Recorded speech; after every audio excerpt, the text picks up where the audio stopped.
and you can then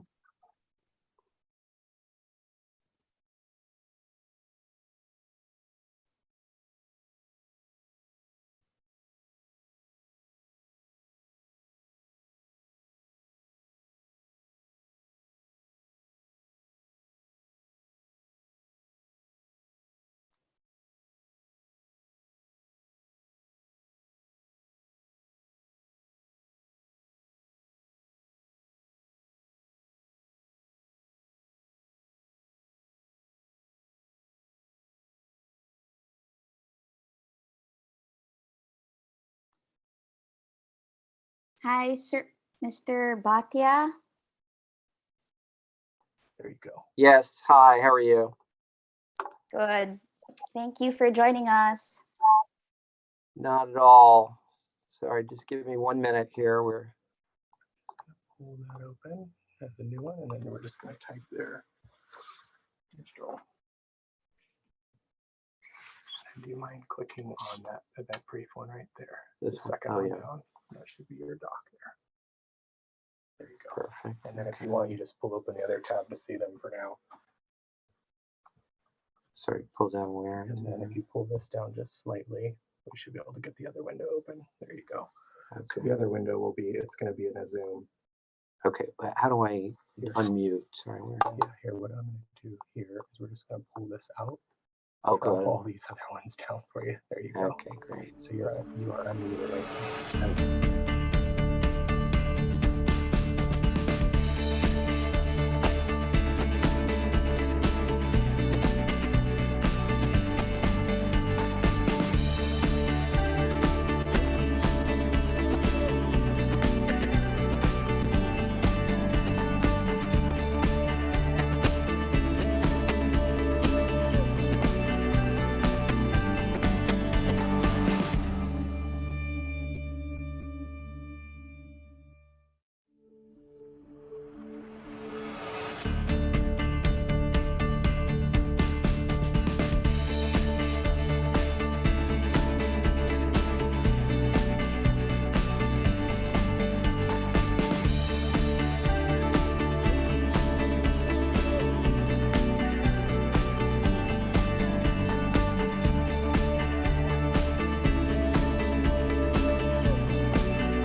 We as ADB need to incorporate digital into our DNA.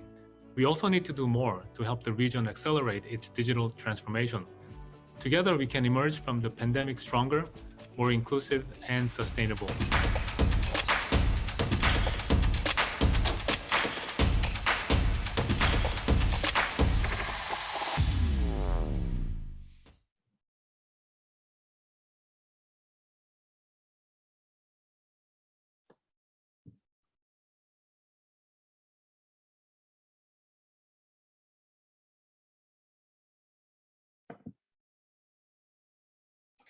Hello and welcome to DigitalXADB and today's session, the soft underbelly of digital government and the digital economy.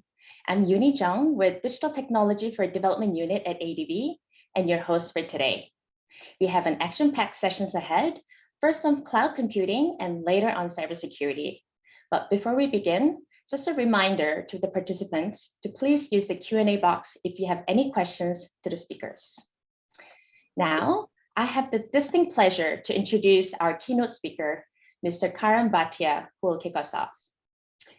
Mr. Bhatia is the Global Vice President of Public Policy and Government Relations at Google, where he advises the company leadership on policy issues and leads Google's work with policymakers, government officials, and key political stakeholders in the US and around the world.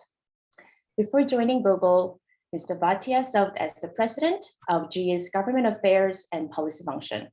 And prior to that, he served in several senior positions in the US government, including at the Departments of Commerce and Transportation, and as a partner of a Washington, D.C.-based law firm, Wilmer, Cutler, and Pickering. Mr. Bhatia is a member of World Economic Forum's Global Future Council on International Trade and Investment. He also taught at Georgetown University Law Center and testified on many occasions before the Congress. Mr. Bhatia, the floor is yours. Thank you, Uni, and good morning to everybody. It's such a pleasure to be with you. I'm joining you today from Mountain View, California, but it's a real honor to be able to speak with you all at this DigitalXADB conference with so many other distinguished speakers. You know, both the topic and the region that are in focus in today's discussion are really near and dear to us at Google, and I can tell you they occupy a lot of my time and attention. Cloud computing and cybersecurity are critical topics, not just to the technology industry, but to the whole global economy. And with its extraordinary growth, there is no more important region in which to focus on those topics than APAC. So with the terrific group of panelists that are going to be following, I've got no doubt that these issues are going to get deeply plumbed in the discussions ahead. But to set the stage for those discussions, I thought I might step back for a minute and reflect a bit more broadly about the subject of digital transformation in the region writ large.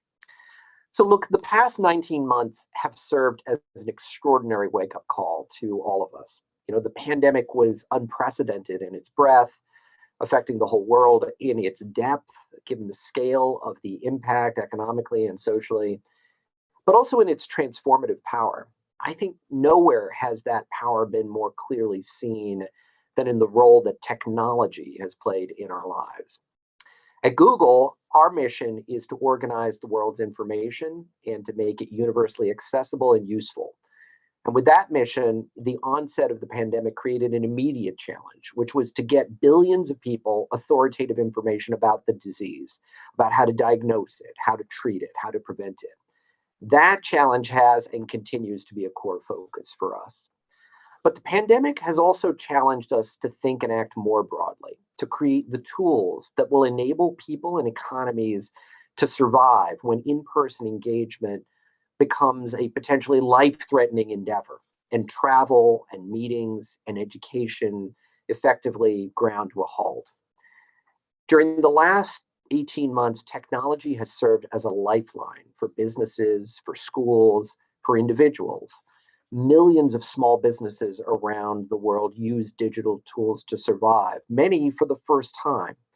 Just as an example, in the 5th edition of our economy SEA report that we produced together with Temasek and Bain, we found that in Southeast Asia alone, that there were over 40 million new internet users in 2020. And 92% of all users found that digital technology helped them meet their basic needs, like accessing essential items through e-commerce, or learning while even at home, or accessing entertainment platforms. And again, of course, helping small businesses diversify their sales channels and innovate new ways of reaching customers. It's clear to us that many of those behavioral changes that we've learned in the past 18 months are here to stay. And their adoption is only going to increase innovation and reinforce adoption and penetration of the technologies that have been so critical. In short, at Google, we believe that the world has entered into a new era of digital transformation. Now, it's not surprising that as the role of technology in enabling our daily lives has changed over the past 2 years, so too has the level of focus on this subject by governments. Now, some of that focus has been channeled towards regulation, and we see growing trends around technology regulation of technology markets, of content, of security, and of tools like artificial intelligence or quantum computing. But governments globally, and certainly in the APAC region, have also seen a newfound moment, I think, of focus on technological and societal and economic opportunity. Many, I think, are looking at this moment at technology as the key differentiator in their trajectories. And they are looking to invest and partner and create enabling environments that are going to give their economies a leg up in the years to come. And in so doing, many have also sought to address other goals, like ensuring digital transformation that is equitable and sustainable. So it's with that mindset that Google set about creating its digital sprinters framework last year. In short, in response to the outreach that we were getting from governments around the world asking us how best to achieve equitable economic recovery through digital transformation, we at Google consulted with experts and developed what we put out as the Digital Sprinters Framework in the middle of last year. The supposition underlying that framework was that if emerging markets adopt the right set of policies, the right set of digital policies, they could actually emerge from the pandemic stronger and better prepared to accelerate economic growth and opportunity than their developed country counterparts, leveraging their dynamic economies and their entrepreneurial energy. So the Digital Sprinters Framework focused on 4 key areas of policymaking, each of which needs to be addressed to achieve sustainable, inclusive economic growth. First is investing in physical infrastructure. Simply stated, it's difficult to generate digital transformation if significant parts of a country, economy simply lack connectivity. Just to take one statistic, 57% of the world's urban population is still unable to access the internet. This can be a significant challenge, but there are examples of governments doing it right. Take Malaysia as an example. Through its Jendela initiative, the government will install fiber connectivity in premises and homes, increasing 4G broadband network coverage to up to 96.9% of the country. So the first priority, again, investing in physical infrastructure. The second, investing in human capital, empowering people, building digital skills in an inclusive way can unlock entrepreneurial energy and lift communities. We've seen so many examples of this within our own family and network of entrepreneurs. Take, for instance, a young woman named Ida, an entrepreneur selling decorated cookies in East Java. It was a skill that she picked up after learning how to create these cookies on YouTube.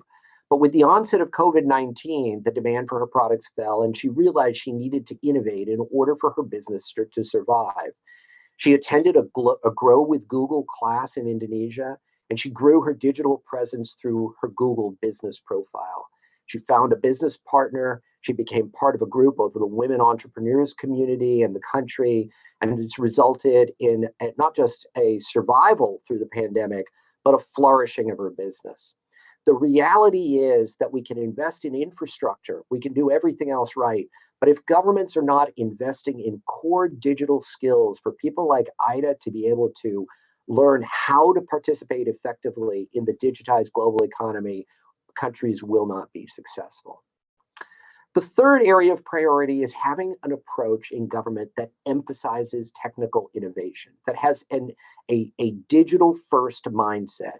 That means emphasizing tools like artificial intelligence or cloud computing in how the government thinks about operating its business, how it thinks about operating its services, utilizing digital tools first and foremost. And then finally, competitiveness. Governments need to adopt regulatory ecosystems that include policies that promote competitive markets, that promote tax regimes that are predictable and based on international standards, and a digital trade framework that promotes open markets and interoperable digital regulatory standards. So look, when we issued the Digital Sprinters Framework last year, we got a lot of questions from policymakers asking how were they doing in meeting these needs. In short, they were looking for a benchmark. We saw the need, we saw the opportunity, and this year we created a tool that we think helps address that need. We commissioned the Portland's Institute to produce an index named the Future Readiness Economic Index to determine countries' readiness for the future. It's based on the Digital Sprinters Framework and data from 3 global indices that have been accumulated over more than 2 decades. The Global Innovation Index produced by WIPO, the Global Talent Competitiveness Index developed by INSEAD, and the Network Readiness Index developed by the World Economic Forum. The end result is a Future Readiness Economic Index that measured the readiness of 27 economies in the APAC region, as well as Europe, Latin America, the Middle East, and North Africa. The findings from this index highlight that future readiness varies a lot around the world. On the one hand, Singapore, China, Israel, the UAE, and Qatar are the most future-ready emerging economies. They all have in common solid institutions and infrastructure and good all-round performances across all the FREI pillars. But it's also clear and worth noting that there are countries lagging in overall future readiness, and that they often do so because of a weakness in one particular pillar. In such situations, a natural question for policymakers is, well, what would we get if we focused our investments in this one space, let's say in human capital? And that's where the simulation capabilities proposed as part of the FREI report came in. To provide a helpful and practical tools for policymakers, the index features a dedicated interactive what-if online tool. And through a simple interface, policymakers and analysts can analyze what impact a targeted policy, say focusing on a particular sector of the FREI model, would have on their overall future readiness. We understand that for governments, figuring out how and where to focus their efforts can be a significant challenge. But by breaking down the data into critical areas like infrastructure, talent development, skills matching, technology adoption, we hope that the Portland Institute's index can help governments focus their efforts to get the biggest returns on investment. Let me make just a few points in closing. This, again, is an extraordinary moment we are in. We have come so far in the past 18 months, overcome so many challenges as a global community. It is now a moment of great opportunity. It is a great opportunity, especially for emerging economies. Governments have an important role to play, working in partnership in the private sector, and good policies and sound investment strategies, we think, are going to be the key differentiator. You're going to go on to discuss important issues on the subject of cloud and cybersecurity during today's discussion. Those are core components of the kinds of investments that we're talking about, the kinds of investments that we've been exploring under the Digital Sprinters Initiative. I do hope that this broader framework that we've put out will be helpful to you all as you consider those enablers today and how we achieve a vision of digital transformation for the region that is inclusive and sustainable. Thanks all of you for taking time to be part of today's conversation, and thanks for including me in the discussion. Thank you again.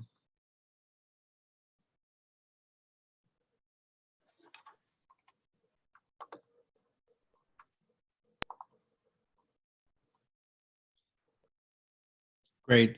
Thank you, Mr. Bhatia, for your insightful comments. And I'm going to take the next phase of our session today. I'm Thomas Abel, the Chief of Digital Technology for Development with ADB. And our session is focused on cloud computing. And as Mr. Bhatia said, it's a key opportunity right now to take advantage of the dramatic changes that have happened due to the pandemic and basically jumpstart the digital economy, and cloud computing is a key part of that. So today we have three speakers who will cover different elements of that. And before I introduce them, I will just quickly say, you know, from ADB's perspective, we have a long history of investing in infrastructure and supporting policy reforms for infrastructure, especially in the areas of transport, energy, and water. And we have also supported telecommunications infrastructure. And I think the key thing that has just arisen in the last decade is that cloud computing is sort of representing a new form of a new layer of infrastructure above the telecommunications infrastructure that's really critical for the digital economy. And you know, as Mr. Bhatia said, these countries that want to jumpstart their digital economies, they really have to look at cloud as a key portion of that. And cloud infrastructure is different, that it's, you know, it's actually a kind of a global capability with a few dominant players, including Google and Amazon, who we have in our panel. And I'm sure folks are aware of this But we really want to understand what it means for our development objectives among our developing member governments, and how we can support policies that will, make this transformation more successful and more inclusive. Plus, understand how we can help our developing member governments, address the challenges. So I'll go ahead and introduce the three speakers we have. We'll cover topics from different perspectives. So first we have Jane Treadwell. Jane is the lead for government transformation for Asia Pacific and Japan with Amazon Web Services. And she has a career in citizen-driven, technology-enabled government transformation from state and federal governments in Australia, as well as international digital development in many different countries throughout the world. She joined AWS from the World Bank, where she managed digital development for Asia, Europe, Latin America, and Caribbean. And her earlier career in government included CEO of DesignGov, a national multi-sector collaboration platform with the Australian government, and as Chief Information Officer of the Victoria government. And following Jane, we'll have Mayan Lim. Mayan is Director at Access Partnership Singapore and Executive Director of the Asia Cloud Computing Association. And she has extensive experience in public policy, technology policy development, and government relations, communications across Asia Pacific, including with organizations like APEC and ASEAN and the Asia Internet Coalition. She provides thought leadership, government outreach, and stakeholder engagement support. One example of which was supporting the development of the ASEAN ICT Master Plan 2020. And she was also the lead author of 2 ADB working papers on cloud computing this year that she will cover in her speaking today. And then our third speaker is our very own Pierre Passin.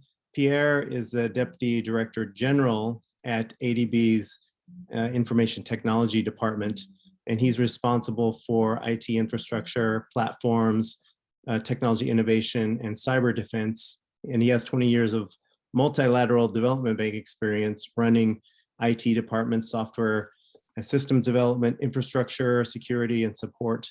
And prior to ADB, he was the information officer at the World Bank based in Washington and led a team of IT specialists there to develop services for executives at the World Bank. So with that, I will go ahead and hand it to Jane. The floor is yours. Thank you, Thomas, and hi, everyone. It's fantastic to be with you, even if we can't be together. I'm very grateful for the opportunity to talk about the soft underbelly of organizational change and digital transformation in government, and recognizing the absolute importance of how you manage change to actually achieve the requirements of government and expectations of its citizens and businesses. Next slide, please.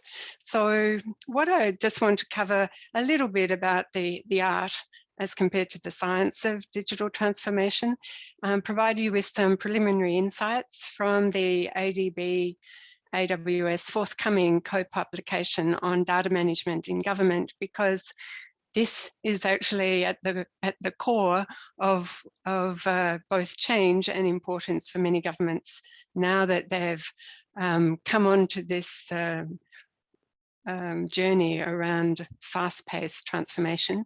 Some of the experiences and some stories around change, major change within government, and where the public cloud fits. And then the sort of how do you get started, what might get in the way, and how do you actually move from good concept to great execution.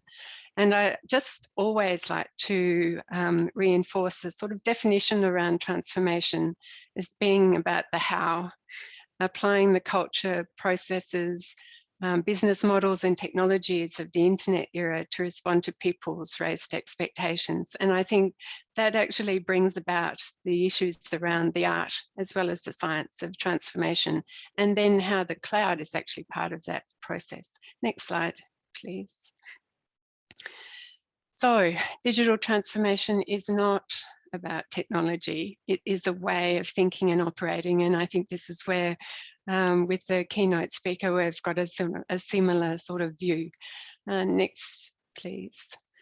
And the art itself is actually about understanding what's possible and what do we need to transform and reform, having leaders who actually understand the nature of the digital environment and how those goals are very important. And of course, bringing the digital strategy in under the overall commitments and portfolio plans of government. Incentives to adopt and change. This is not just a laboratory experiment. This actually involves people and incentives and understanding how to actually move with the change and what those enabling factors, but also identifying the blocks.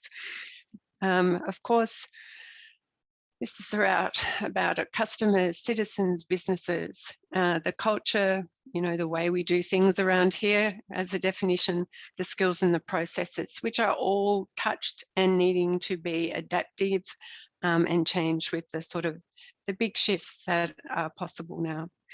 And also the sort of the capability doesn't have to be grown from home alone as it has done in the past.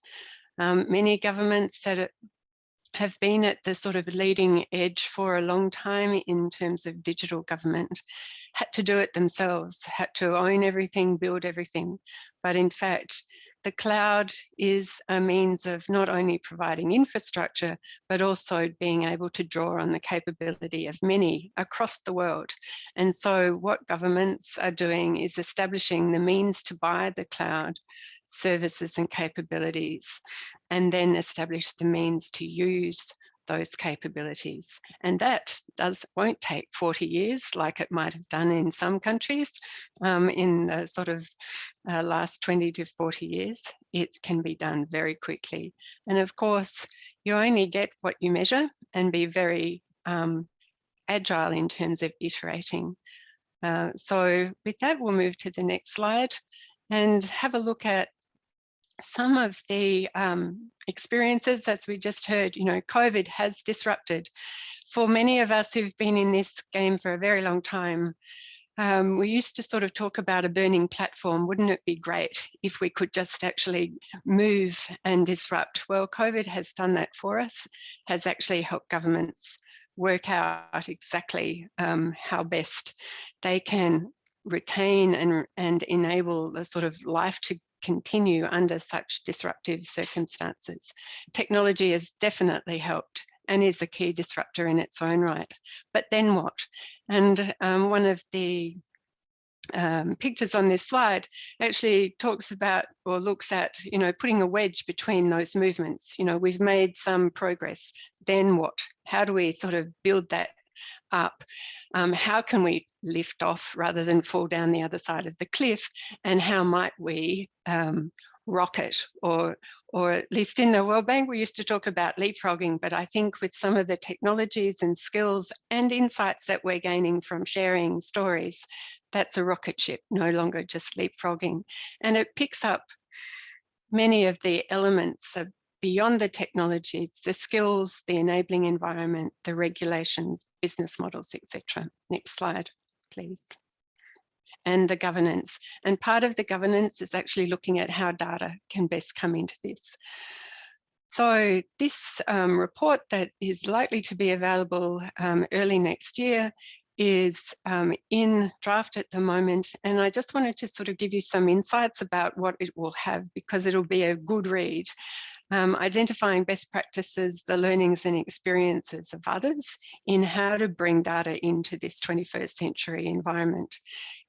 Looking at how quick wins can be achieved and building on them, learn by doing, proofs of concepts, centers of excellence, sandboxes for regulatory changes. Regulation we've heard about already, but critically the role of data and its classification to both give protection, privacy, but also speed and insights. The structures are also changing. What needs to be centralized? What can be decentralized in order to get that speed? Cultural change and leadership. The leaders of the past haven't got the same capabilities and insights that we need for the digital era, but also in any change, the sponsor, the change champions, and the mindsets are fundamental. Next slide, please. So in terms of getting started, you know, both with the cloud, but in terms of the cloud, if you can do it with the cloud, you'll be able to do it with the next generation of technologies, because it's actually looking at what legacy do we have? What are the procurement capabilities that we need? What is the governance and data security problems that we might have, and where and what capabilities do we need? I always used to find actually trying to ask people, where is your pain? This could be a prime minister, it could be a minister of technology, it could be many things. How best can we both understand those pain points and then find the sponsored champion and people to actually say, this matters most, we'll change it. And then if we, and that is the square of despair. What are those blockers and how might we change them? And in fact, what we do have is seen how countries like Singapore, like the UK, have actually found ways of making that procurement block, just remove it, and then people can move on board and buy those capabilities in. Next slide, please. It's also the mindsets that how do you actually work with the leaders, the people that actually want to change things. We've seen that there are the reformers, find them.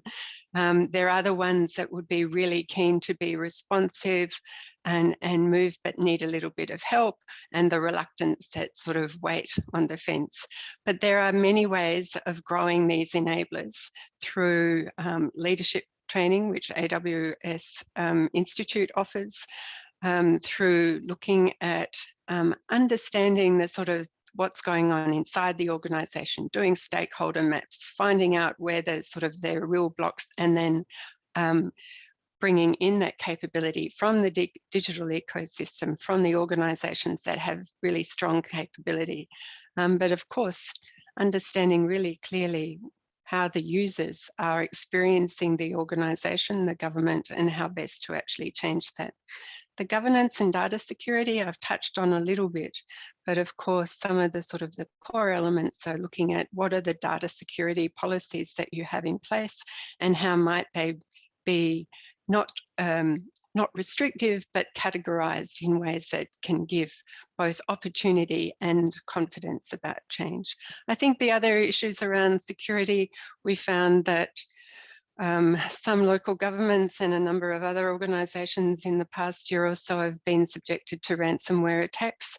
Interestingly, in one local government in the UK, the only thing that hadn't been hacked was that which stood on the cloud, and that was a trigger to actually move much faster and move a lot of their key workloads onto the cloud. The issue around legacy and procurement is really important, and they can be major blockers, but there's ways around it. Building a digital marketplace, looking at sort of quarantining legacy technology, a bit easier to do than legacy mindsets, put in place spend controls so that you are actually creating the enabling environment within the government organization as well as beyond. Next slide, please.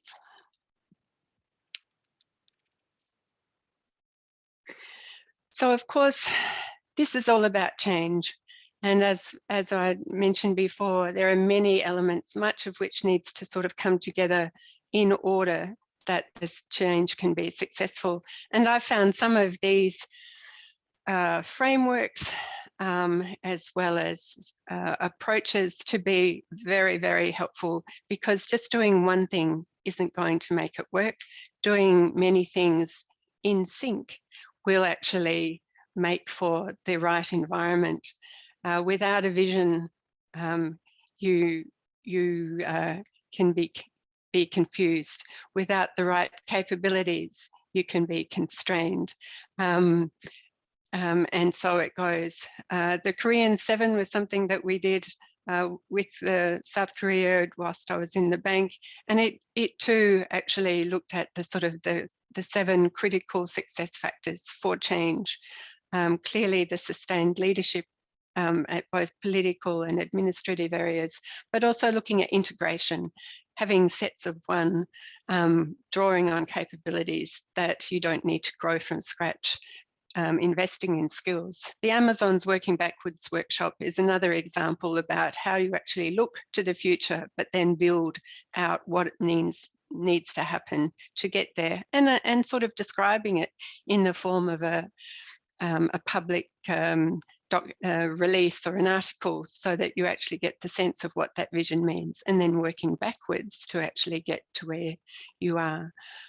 I hope I've sort of been able to sort of give you some examples. I think the issues around open source are fantastic because you can actually reuse what's going on in other parts of the world successfully.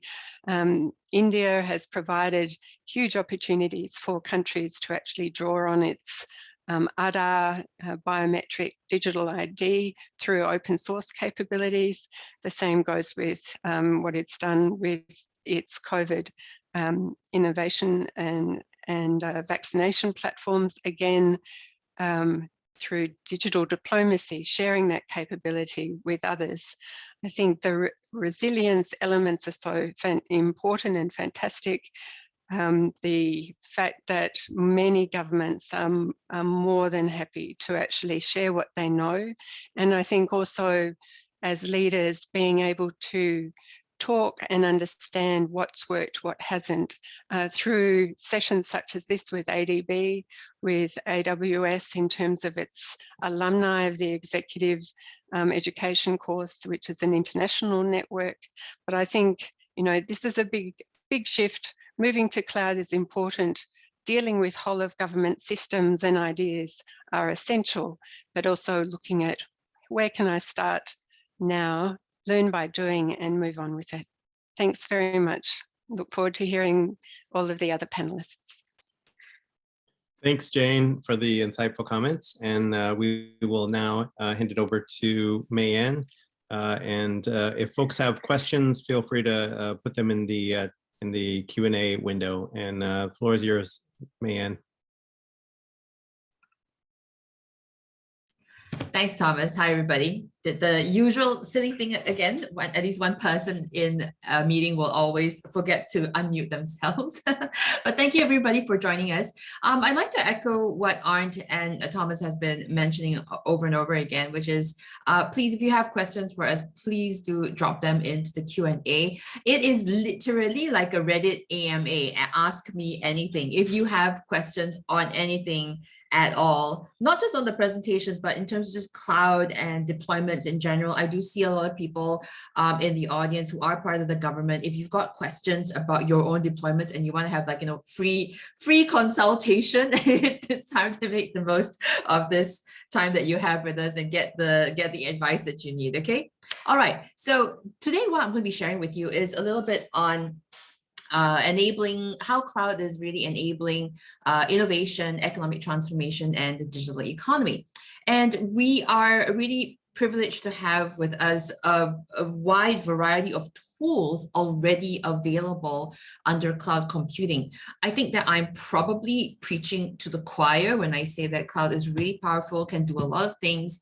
And you've probably seen the next slide, a lot of the empowerment rationales, you've probably used them when you're trying to purchase cloud for your own deployments, okay? There's lots of ease of use, fast provisioning, you can do self-service, the availability is always there. But here's the other thing about cloud that has developed over the last couple of years. is there's a lot of add-on services that are now increasingly available on cloud. There is a whole bunch more services that you can add on. It's a little bit like when you're going to a fast food restaurant and they'll ask you like, hey, would you like fries with that? You can add on things. There are a lot more services that you can add on. And here's super exciting. Well, I feel is super exciting, but then again, I'm a nerd, so who knows what people might find exciting, what I find exciting might not actually match. Here's what I feel is pretty exciting about the add-on services. In many cases, if you're on the cloud and if you're with a cloud service provider that is experimenting with newer technologies and newer services, a lot of times you can sort of trial them because you can turn it on and be like, okay, we'll trial it for like maybe like 1 month and let's see whether this works for me, or let's just play around with it. And it doesn't add any cost to it. And you can see the newest technologies and see how it applies to you and your configuration at that point in time, which means that you get to experiment and play around in a little sandbox of yourself with these newest technologies, which means that you're always at the cutting edge of these technologies. And all of these are thanks to cloud. The other thing that in terms of what I feel where we are in this day and age for cloud development is that today, as opposed to 10 years ago when we first started talking about this, or 15 years ago when we first started talking about it, as of today, there are more samples and case studies for you to follow. If you're, for example, you're just starting out thinking about government cloud, or if you're just starting to think about how you can move your government cloud or your on-prem cloud, which is a server in the back room somewhere, and you're thinking, okay, I think I might want to start to think about migration.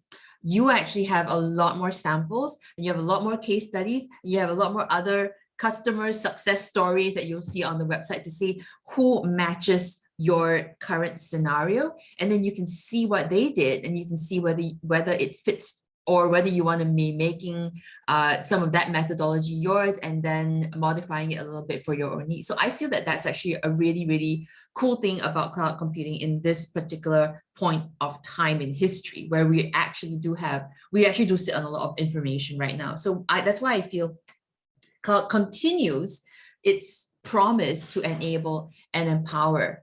Now, where does it sit, therefore, in terms of the digital economy and economic transformation? Now, cloud is a means to an end. You don't use cloud, and you don't tell your boss you want to use cloud because it's the coolest thing around. You always have to make a value proposition, right? That you want to use cloud because it will either save you money, it will make you money, it will make services more efficient, it will reduce the cost, the time to market, it will reduce the time that citizens will be able to access a certain types of services. So there are lots of reasons why you want to use the cloud, but you never use the cloud just because it's a cloud.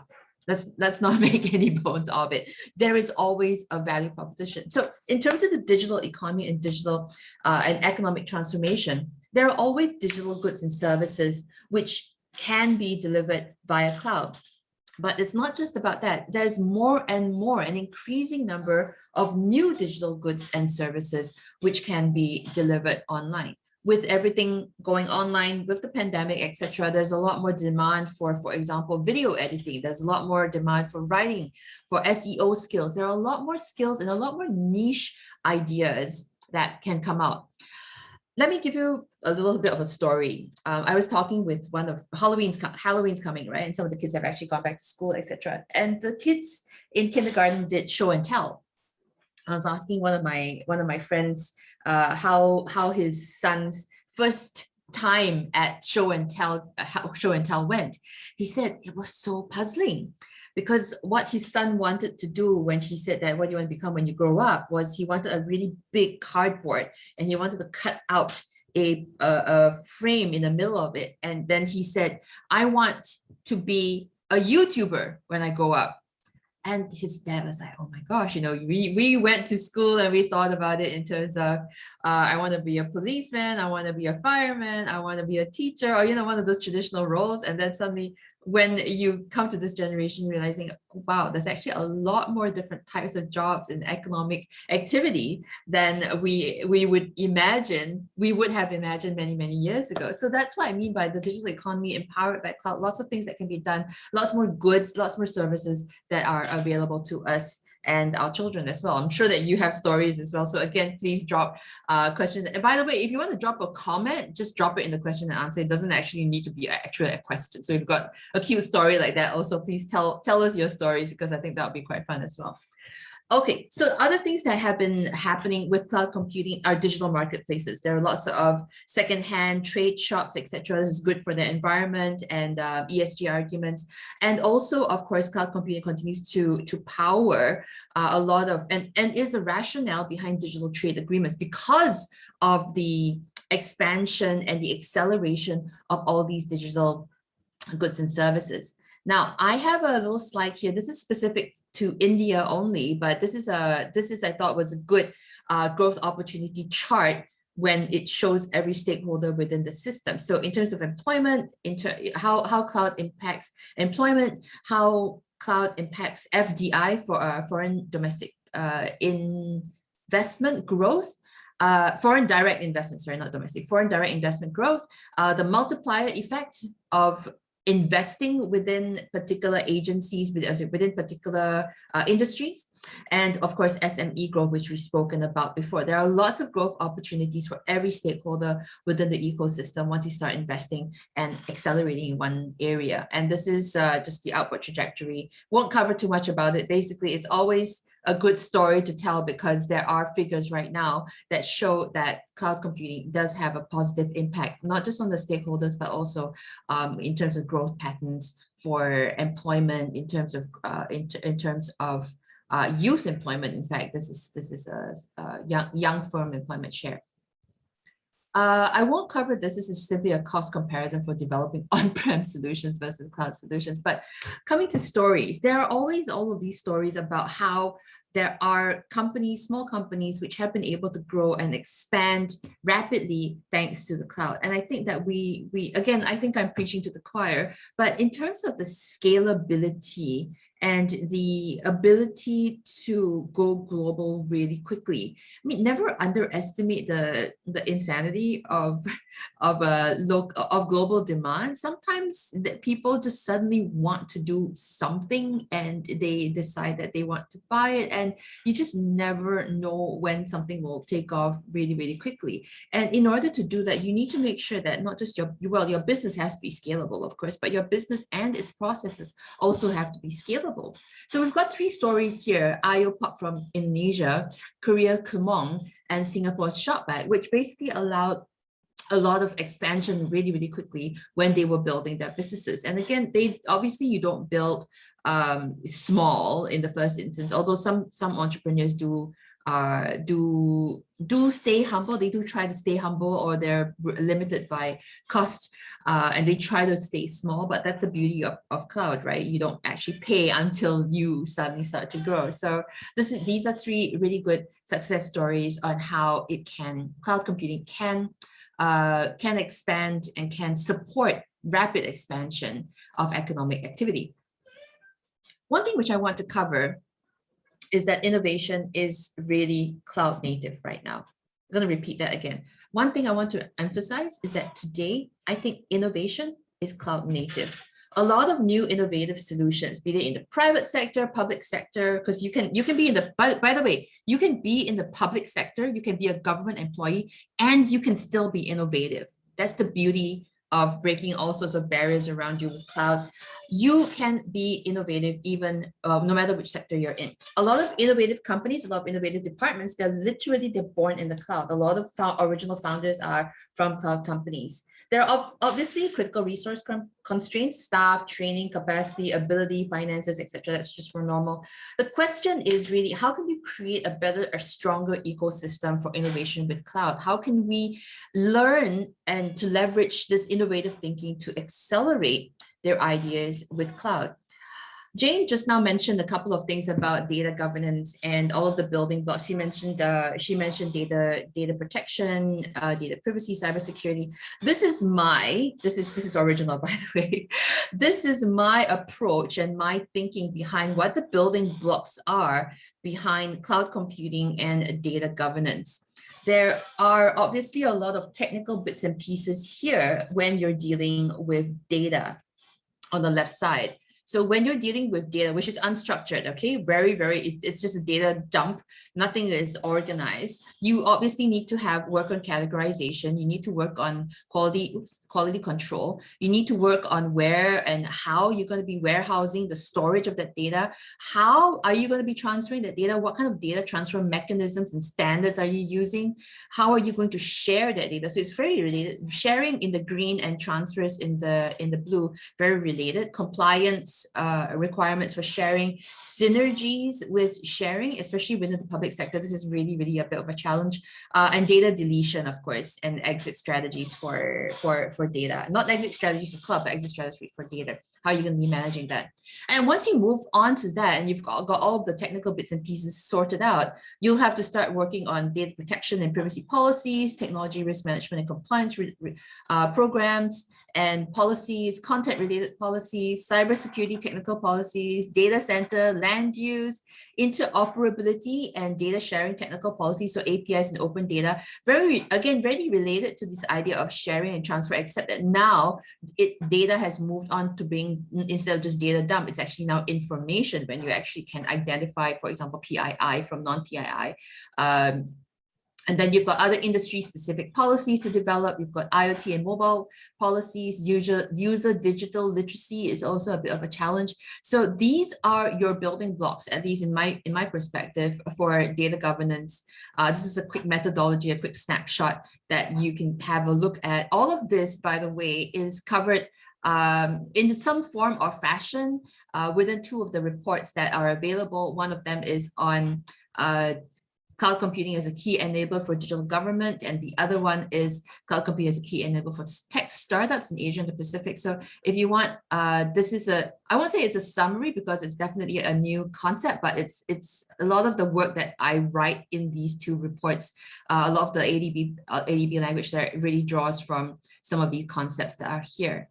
So in terms of governments, I really feel that governments do lead by example in many instances, and governments can be designing good policies, encouraging skills, leading by example with cloud first or cloud smart technologies, cloud smart policies, for example, and laying a lot of the groundwork and creating a lot of positive policies for the enablement of a digital economy, for the enablement of economically ready and cloud-powered economy.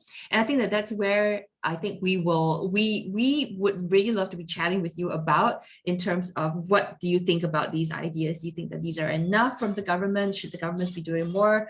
Or if you're from the government, you're like, whoa, we're doing a lot already, or you would like to share a little bit about what you have been working on, please let us know. Please do share a little bit with us within the Q&A section, what you've been up to. We'd love to be hearing more stories from Asia Pacific and the rest of the world as well, because I think that a lot of things, like I mentioned here, a lot of the samples and the case studies and stories that we tell each other really will be helping each other upskill and grow a lot more in the use and enablement for cloud computing, because it's just easier if you have a friend beside you who has done that before already. So thank you very much for listening, and I will turn it back to you, Thomas.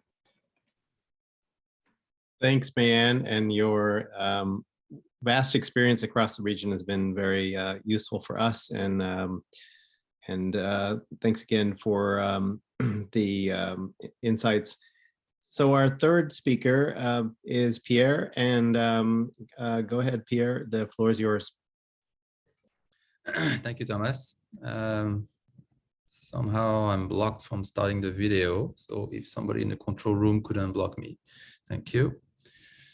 Okay, so let's talk a little bit about specifics from what we've heard, and then how it applied to the example of the ADB.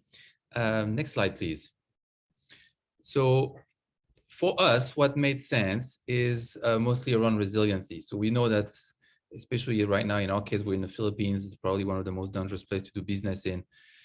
We have all our workforce concentrated in the Philippines, and there's not a huge amount of data center alternatives because everything within a couple of 100 kilometers is still not very safe. So adding resiliency was a big driver for us to go to the cloud. A second one is that sometimes if your staff count is fixed and you want to implement new solution, then there's really no other options. You have to go to software as a service. So it's somehow a form of outsourcing. Third reason is that it's becoming more and more difficult to get some software to be available on premises. Most vendors now will release first in the cloud and then on premise. So if you don't want to be left off, then you have to go to the cloud. Fourth is a bit technical, so I won't go in there. But something that you hear often about cloud, which for us did not make sense, was about typical elasticity, being able to shrink and grow as your business shrink and grows. For us, we were already there, so that didn't really make much difference. And also sometimes you will hear that, they want the advantage of the cloud, that you can go for it and you pay only what you use, so you can start small and so on and so forth.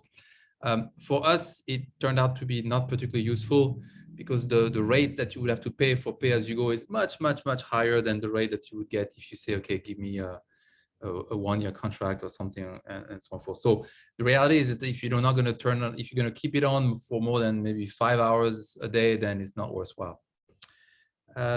Next slide, please.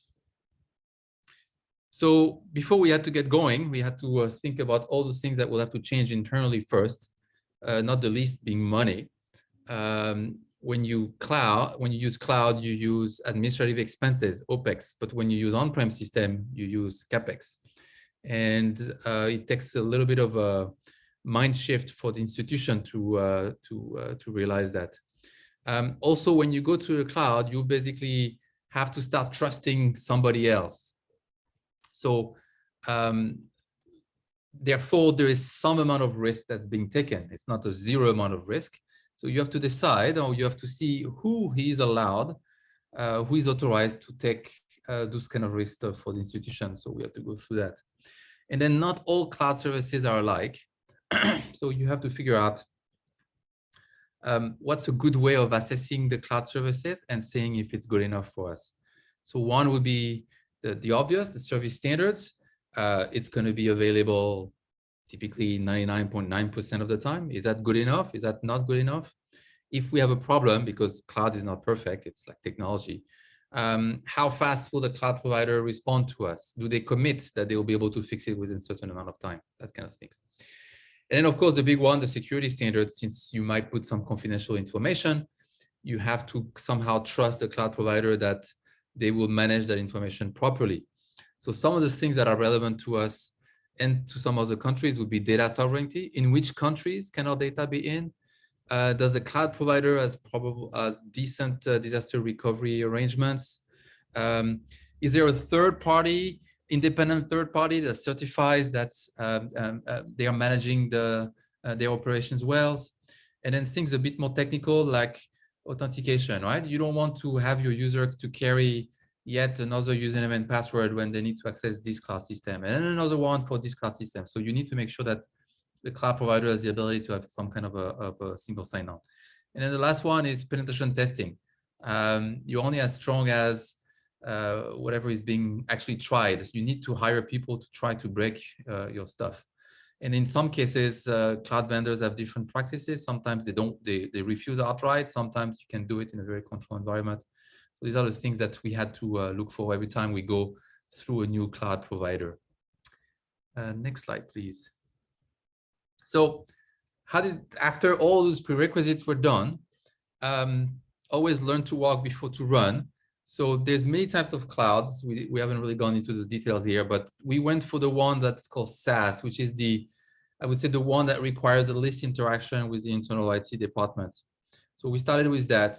And we started also with non-financial system and trying to see how it worked, how it went, and then hopefully the business units were happy with it. Then once that was done, then we basically went all in for Office 365. So it was a little bit of a jump into the void. Either it could have been a massive failure, and then we would probably have not heard about the cloud for a little while at ADB.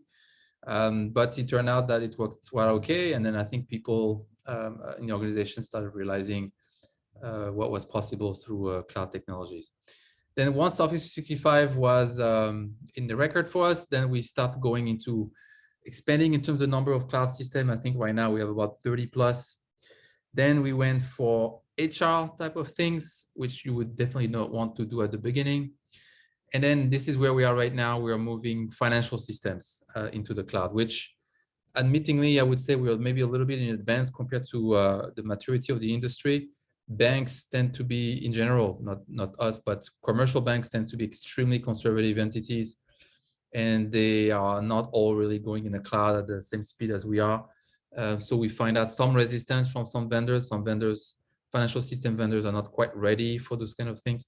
But we went forward. We put some private sector loans, equities, guarantees. We put some risk management in the cloud, trust funds, partner funds, and now we've with the next one will be sovereign loans to go to the cloud, basically. Next slide, please. So lessons learned, and I'll add another bullet because there was a new lessons learned from yesterday. We had quite a bit of a set of problems in headquarters. The first thing I would say is that you have to build your cloud risk framework properly, and you have to take some time on it. You need to understand the risk that you're taking. The organization needs to understand the risk that it's taking.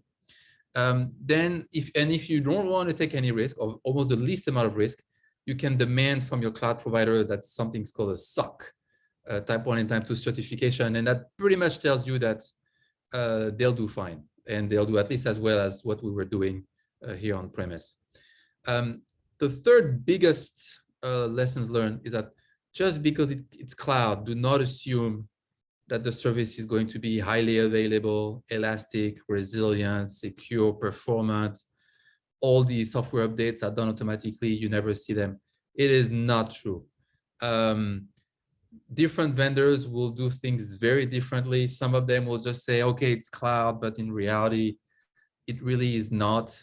Or it's cloud from 30,000 feet, but you still have to have downtime for software update. You still have to have downtimes if you need to add more capacity. You still have to have downtimes if suddenly there's a peak of load. So all clouds are very different, and they have to be assessed on their own merit, basically. Therefore, always do the due diligence on every single cloud providers that you're going through.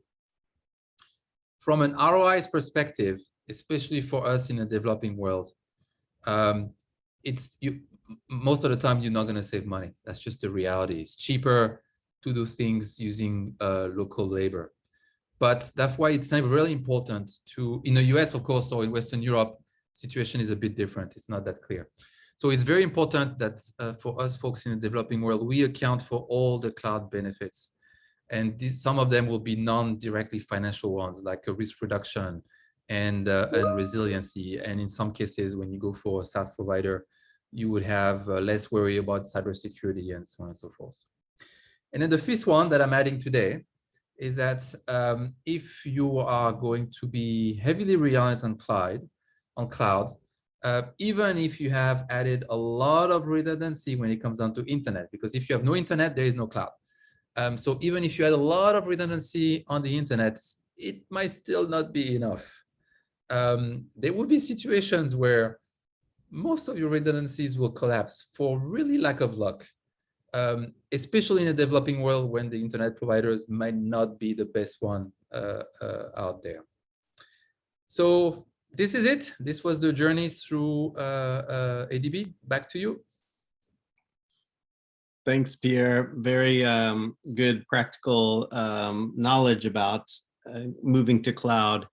And I want to start there, actually, because we're going to go into Q&A. And of course, folks can raise any questions in the chat. But I want to go actually to something you said, Pierre, about how ADB made the transition, because I think there's lessons in that for our developing member governments. And I think that Jane had mentioned, cloud first companies, and even what Mayanne had mentioned, a lot of startups are cloud first. And I think that's in some ways the easiest and natural way, because if you're a small organization, you go to cloud because that's almost the only option. But if you're a large organization or a government, you're already having dozens of or many years of legacy of old systems, and you have to make the cloud transition in a more structured, moderated way. And I think that Pierre, your description of the way ADB has done it is kind of typical, although maybe I would say governments are even more complicated because they have probably many more employees and maybe more difficult outlying facilities and all that. So I wanted to ask the panelists, because I think all of you could weigh in on this, what are the lessons for government to make that transition and to do it smoothly, building on what Pierre has experienced within ADB?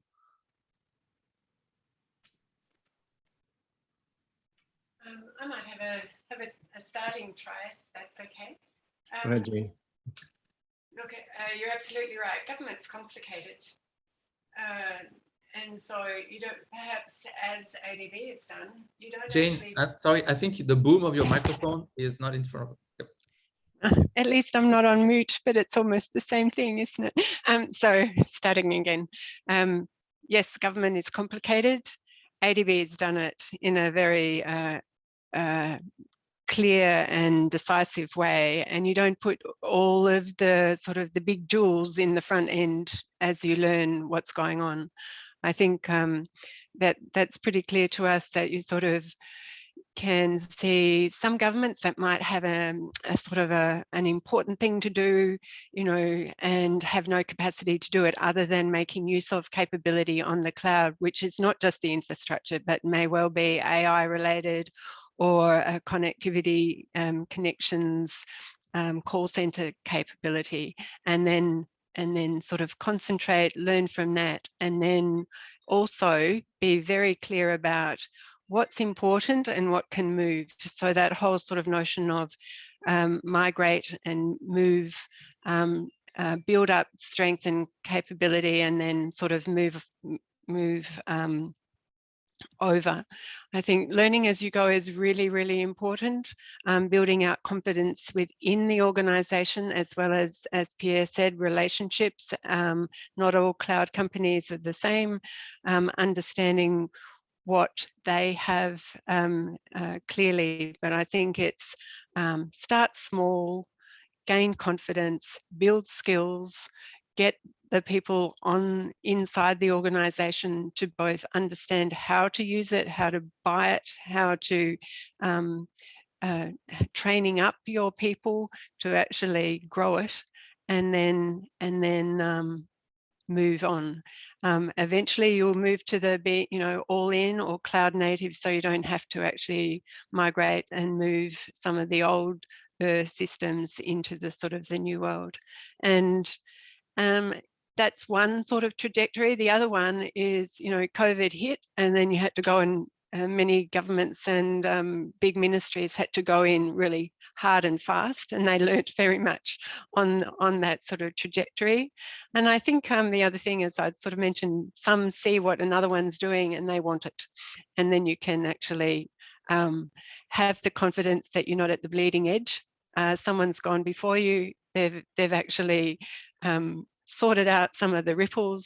You gain the confidence, and just some of the other things. How's the security? Will this work tomorrow? I think it's really important to actually also see, there are some, such as AWS, that actually work for military and banking industries. You've actually got the confidence. AWS wouldn't be here tomorrow if those sorts of very important capabilities and functions of nations went over. So again, it all depends in that sort of due diligence at the beginning, and spread your net wide. Thank you. Thanks. Mayan or Pierre, do you have any points on that question? I think Jane's has summarized it pretty well. I like the fact that we can copy somebody else's homework and we can do it because somebody else, as she mentioned, has really smoothed out some of the ripples already. And actually, it really helps a lot if you can see that there's a model to follow. So I really feel that that's an important part. The other thing is actually from Pierre's sharing about ADB's own experience. One of the things which you need to understand is that really a lot of organizations need to gain confidence in the technology, so that starting small and then getting that first taste of success. Like, oh yeah, we did the SaaS and it was a successful move to so that trial and that pilot programs, those are actually really important. So Pierre actually mentioned, this is ADB's journey. We did SaaS first and then we did this and that and that. I think that progression is a really helpful way of thinking about how to be moving on to cloud. Pierre, over to you. No, I don't have much value to add to it. Thank you. Great. Well, on a follow-up on that, I wanted to ask about how. So we have governments that have wildly different capabilities, and I think the need for sophisticated e-government solutions will be greatly benefited by cloud, but also the governments have really different capacities to to take on all these services, and I kind of wonder, especially for some of our really small Pacific Island nations, how they would ever catch up. And I think in some ways what we're talking about here with cloud and the ability to use solutions that could be sort of cut and pasted from other governments' experience is a great way to go. And I know Amazon has some capabilities in this area, sort of platform open source solutions that could be leveraged from one place to another. And I'm wondering if any of you have seen examples of this, or what are the trends? Is this something that's actually coming? Because I haven't really seen it directly, or is it still a little too hard to get there as a cut and paste type of opportunity? I'll just say something. Go ahead. Sorry, go ahead, Mayan. Go ahead. No, go ahead. Okay, no, mine is very short. It's just to say that I think one of the challenge of having a cookie cutter solution specifically for government, even so from a resource standpoint, it will make a lot of sense. A lot of those government, like you mentioned, will never have the IT resources at their control to be able to build fancy IT system and so forth. So for them, software as a service could be amazing, but the problem then will be data sovereignty. A lot of those governments don't like the idea of having data about their own citizens or their own tax matters or whatever to be hosted somewhere else. So I'm afraid that in those situations, especially the least wealthy, I would say, out of all of the DMC, they might have to put a little bit of water in their wine and accept the fact that they will still get much more benefits than trying to control and everything doing themselves, which at the end of the day is really not possible. Over.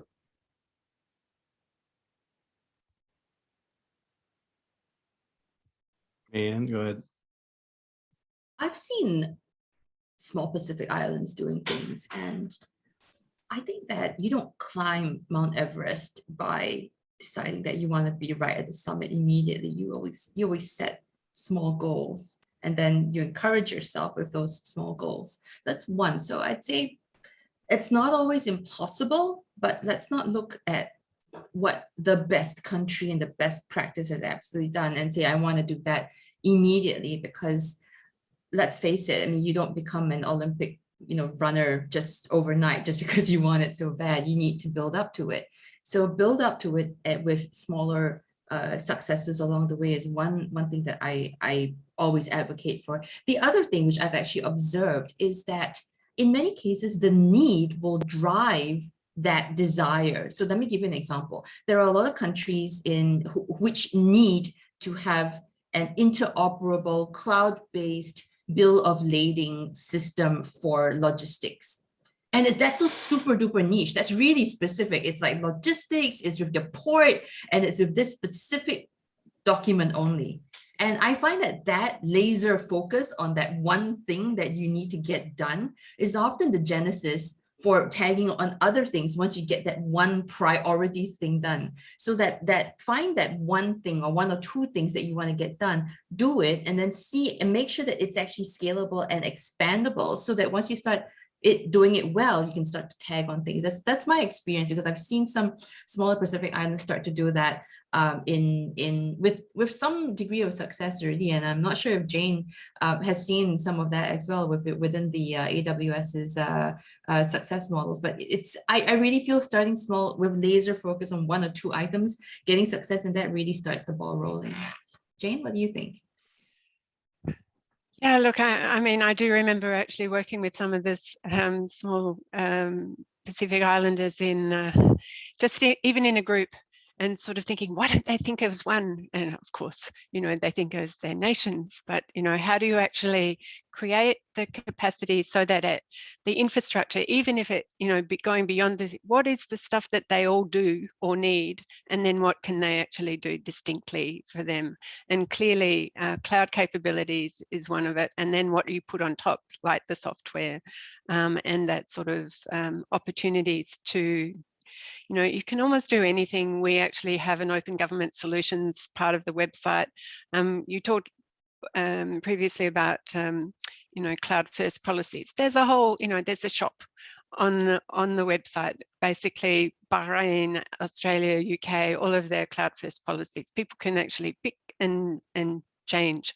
So that's also about, you know, what can you learn from others? That's simple. And now we're also building the open government solutions. What is available? But again, and I really admire your point, you know, the focus is actually about what matters for that country or for that government agency. Being able to sort of do a whole lot of online shopping, if you like, is not necessarily the best way. So being really clear about what's important, what do we have to do first, and then see if some of those, you know, the open source solutions for digital ID, for various other sorts of core, you know, payment interfaces, all of those sorts of things, or a digital marketplace, which, you know, the UK sort of pioneered. They sent it over to Australia. We've been talking with a number of countries in Southeast Asia about what do they need to be able to pick it up and put it in. And clearly picking up the keynote speakers perspective before, that enabling environment needs to be supportive. But open source and reuse is a really good starting point. And the sort of the commitment almost of governments to making use of open solutions could actually generate even a stronger catalogue through which there can be further sharing. Thanks. And I think your open government solutions area is something we are very interested in learning more about and seeing how that progresses. Because I do think that this is the kind of way to, you know, to build that up, if you can create kind of a roadmap. And I know you mentioned, and we've heard a lot of references lately to the India example of their open sourcing of Aadhaar and other key components. Are you seeing any governments picking that up and trying to duplicate it? Because I haven't seen that happening, you know, in the past. You know, this has been out there for a while, and it's very hard for governments to just, you know, they have a unique success of ramping up digital ID to such a large population so quickly with so few people connected to the internet. It's kind of an amazing story. And why has that not been replicated almost anywhere? You know, but maybe this, you know, this open source angle on it would open the door to that. I'm curious what your thoughts are on that. I think the issue is open source isn't just a bit about picking it off the shelf and slotting it in. It does need that environment and then the capability to fine tune it. I did observe whilst in the World Bank, when there was a presentation from Nandan Nilekani, one of the, you know, the key drivers for Aadhaar, that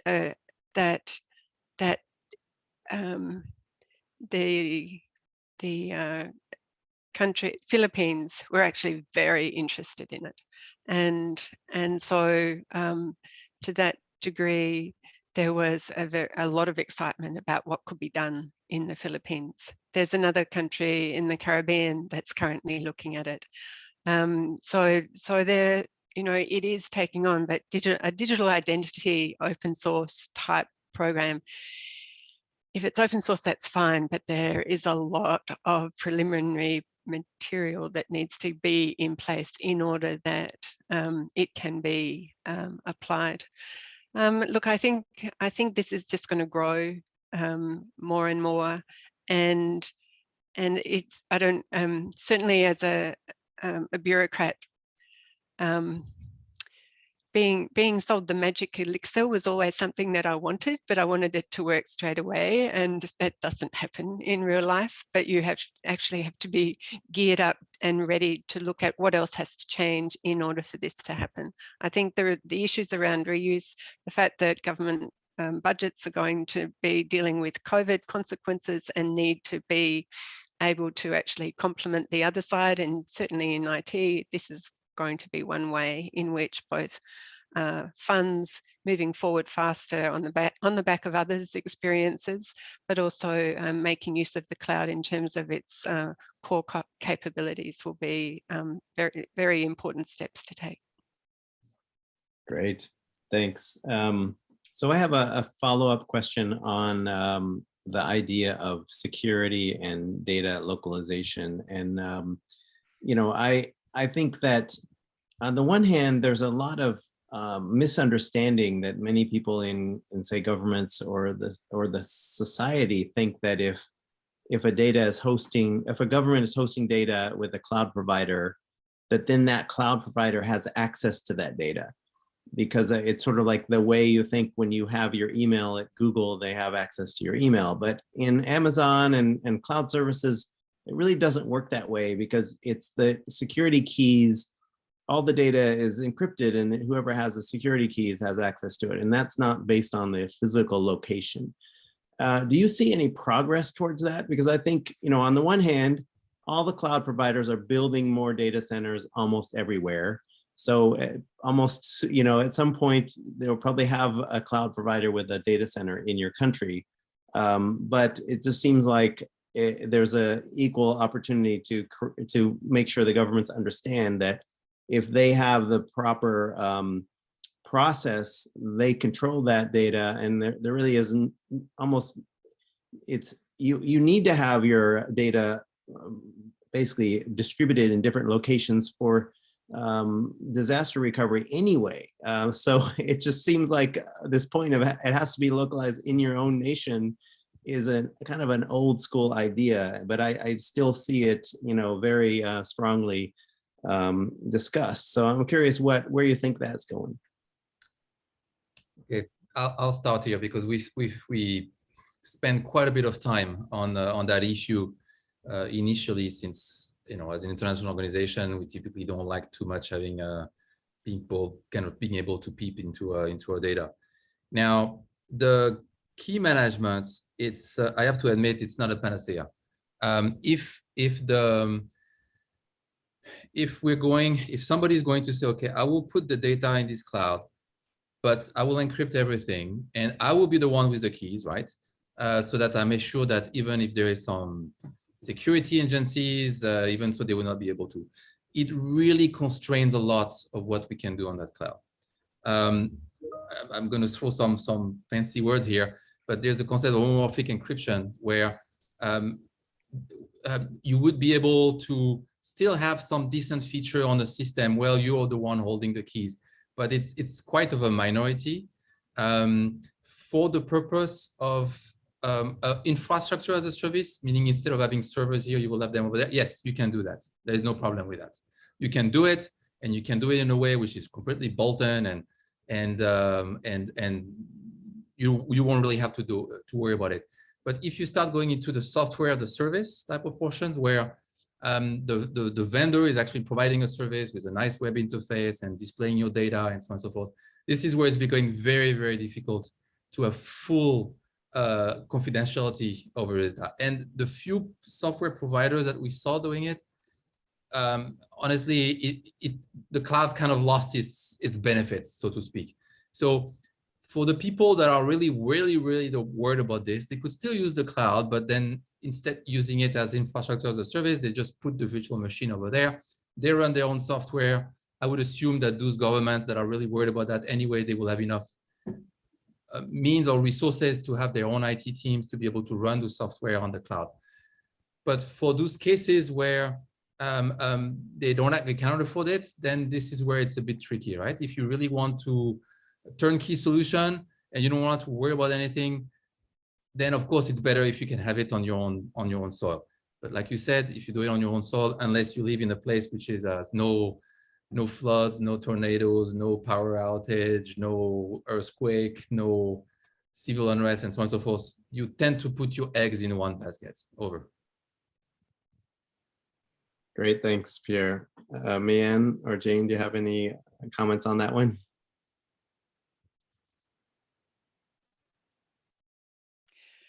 I'll jump in. Look, I think many governments are most concerned about their responsibilities in terms of being the custodians of a lot of important sensitive information.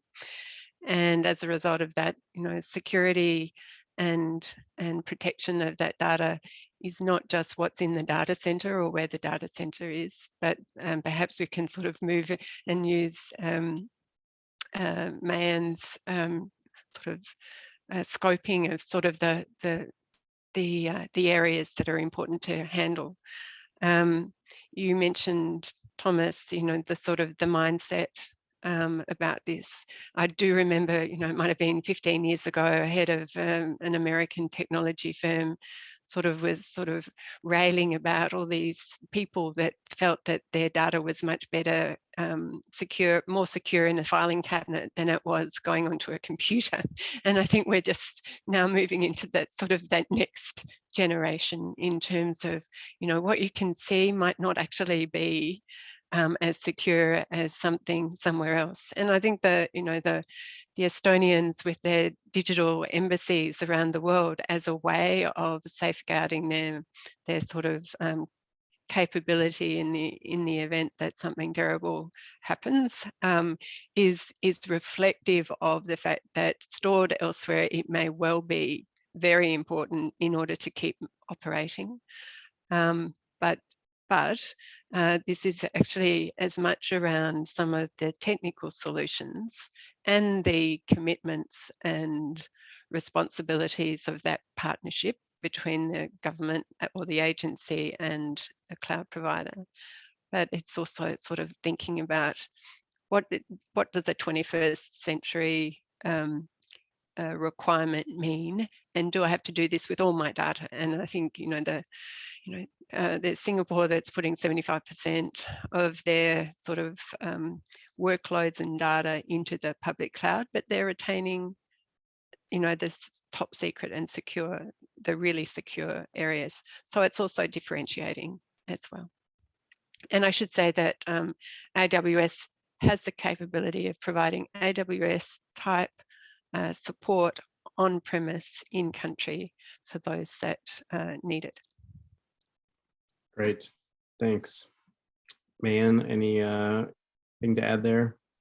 It's definitely a risk and resource management exercise. I really liked where Pierre's final slide, I think, or penultimate slide actually wrote on there, don't shortcut your risk management framework exercise. This is really, really important because ultimately, I would love to run my own home server, but I can't afford it. And I don't think that the power sockets in my house will be able to support it because it's 13 amps. And I don't think I have the space to do that. And I mean, just thinking through that sort of thing. I mean, and do I have enough private stuff that I really need to, store on a home server? I mean, it's fun to have, but can I actually afford it? Now, this runs into a very slippery slope, I have to say, because then it says, is therefore data protection only for those who can afford it? I think that's where you can say, where Jane has already mentioned, and where, I mean, in my own framework, it mentions data classification. You need to prioritize what you want to prioritize, but you need to know how to prioritize it in the first instance. So risk management framework, resource management approach, and then your data classification. I would say those are the three pillars that I would, tripod this idea of data sovereignty on before you start to say yes or no. It's not a categorical yes or no. Great, thanks. So we only have a couple minutes left, and I think I wanted to check with Uni. I think you wanted to do a wrap up before we close the session. Is that right? Yes. Okay, so I take it over, Uni, and thanks everybody for joining. Thanks, Thomas, and thanks, panelists, for a really insight-packed session. I really liked how we got to see the frameworks from institutional to government approach, and from the national and then the government approach, and then from an institutional point of view from Pierre as well. So that concludes the cloud computing session of the soft underbelly of digital government and the digital economy. But before you leave, please take a minute to take the poll and tell us what you thought about the session today. And we also look forward to welcoming you back to the cybersecurity part of the session at 1:30 p.m. Manila time, or in an hour. So we hope to see you there. Okay? And just waiting for your polls, for all of you to tell us your feedback. Oh, and you will also be getting an email where you will get a chance to give us more in-depth feedback on how we can improve in our future creation. Okay. So that wraps up the session, and we have many more exciting talks, not just today, but for the rest of the week, until we conclude the 3-week journey of DigitalXADB. So thank you for joining us, and please come back for the afternoon session on cybersecurity. Bye-bye. Thank you. Thanks, everybody.